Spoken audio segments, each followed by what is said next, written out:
white, and they got removed from the wild because they said they couldn't hunt because of the coloration. But us at the Lion Park and the scientists, everybody has disagreed with this. Because the zebra is the only one that sees in color, the zebra would be able to distinguish the two different ones. But if the lion was hunting an animal and the animal smelt the lion and saw the lion, it doesn't matter what color it is. Because in the animal's head, it's big red lights flashing saying predator, predator, run away. So they reintroduced 2 full prides of white lions back into the wild, and they're hunting just fine. I'm going to move up next to them. Wow. Okay, so we do have five girls and 4 boys. The rest of them, there's a girl over there under the tree, and the rest of them are over there having a nap. Yeah, so we feed them every Sunday. We feed them horse, beef or chicken.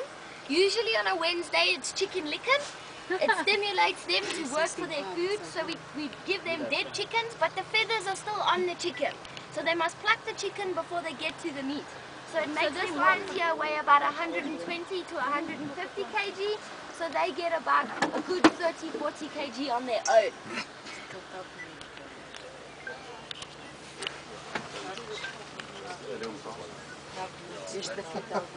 Oh.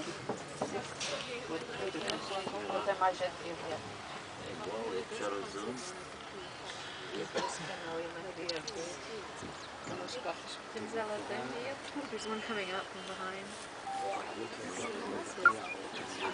Do they fight over food? They don't fight over food, we give them enough food. And young lions that aren't mature, they do eat together. The mature ones like to stay their own piece of meat, I'm going to eat it. But these ones aren't sexually mature, they only become sexually mature at 4 years old. So from when young till 4, they don't mind eating together. They're like teenagers. Okay. It's like a hostel of lions. Kip kips. Yeah, thanks. Where are their names? They do have names, the boys have names, the girls I can't think of right now. The other camps do have names. We have 2 brothers, one's called P and one's called E, because they did a film job in PE, so now they're the PE boys. But the rest of them, we have 100 lions, so it's really hard to remember each one's name, unless you give it a name if there's something wrong with it. If it has a funny ear, then we call it maybe ear, and then that name sticks. Otherwise, it's just a name on a piece of paper. Do they grow up That here? lady's suicidal. Look at her out of sunroof. Yeah, they're all born in captivity. No, she's in now. Oh, okay. I was like, oh my goodness, where? Like hanging out. No, they're all born in captivity. They're all born by the females in the camps. Okay. Yeah. So they never hunt? No, they never hunt. They do catch birds and the odd pigeon that lands in here, so their hunting abilities is 100%. The hunting is fine for them, but not in here. Because the reason for that, if the antelope could get away from the lion, if the antelope had a good chance to get away, as what the lion would catch the antelope, then it's fine. But in this enclosure, there's nowhere for that antelope to run to get away from them. So then it's cruel to the antelope. Like the Kruger National Park, they have a big place to run and get away, so then it's fine, you can let them hunt. Chick, now her tongue is like sandpaper. The reason for that is when they're finished with their meat, they like to lick off the last bits of meat. So if the tongue is like sandpaper, it actually cuts the meat right off the bone. If a fully grown male lion was to lick you on your arm, it would actually draw blood on your arm. It would actually cut your skin. That's how rough their tongues are. What is that animal? Horse. All our animals get donated. So if there's a horse farm in Johannesburg and one of them horse dies naturally, there's no way for them to dispose of that horse because they're in the middle of the city. So they ring us and we have 2 or 3 guys that are specialized in fetching meat. We go fetch it and we feed it, as long as it hasn't been medicated. But we don't know if it's been medicated or not. We do take chances feeding them because people can say,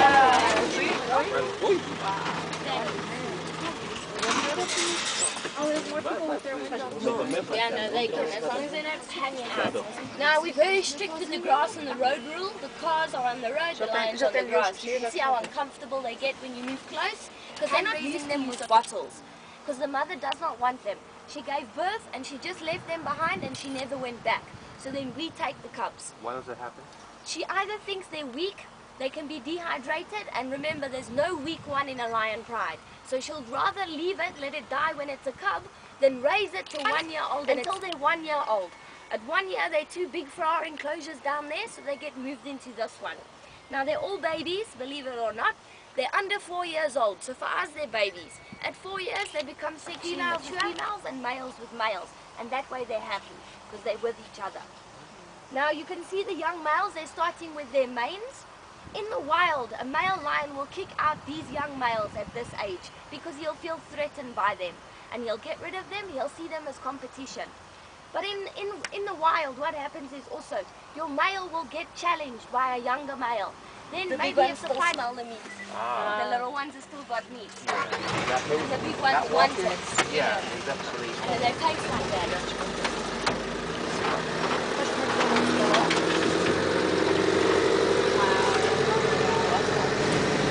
I know how they're tasting, Satan. Monkey. Leave the girls alone. Is it because it's smaller? Yeah, the big ones do steal the meat from them. And then they get skinny. So we have to do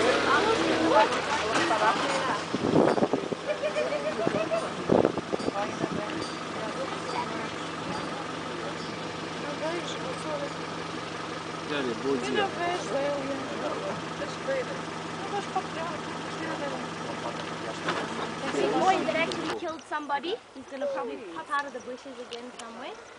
He's been really pain today. Explain it one, please.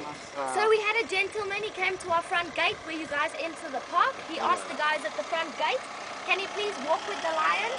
He's a lion whisperer and his ancestors had told him to do this in a dream.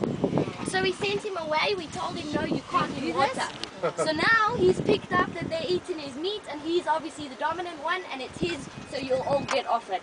Wives, kids, all of them included. It's his piece of meat. Yeah, he is a piece of work. If you look at him in his eyes, most lions don't mind, but Jamu here hates it. He feels like you're dominating him. He charges and jumps onto the side of the truck, and the whole truck shakes and everybody screams. It's quite serious. He's quite aggressive lion. He's not really the friendliest thing. You can see with his cubs and his females, he's quite dominating. Oh my god, he's going to that car. Look, they're moving.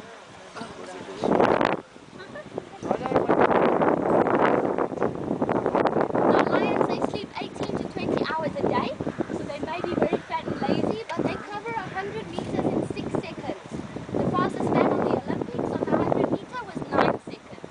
So no one must run, because they're really faster than you. Not how fast it is. That's the other person. Yes, or you hope the other person runs, you just stand still. Otherwise, they're not familiar with a human. You could pick up a branch and make a really loud noise and bang it on the floor and the wild lions would run away. Wow.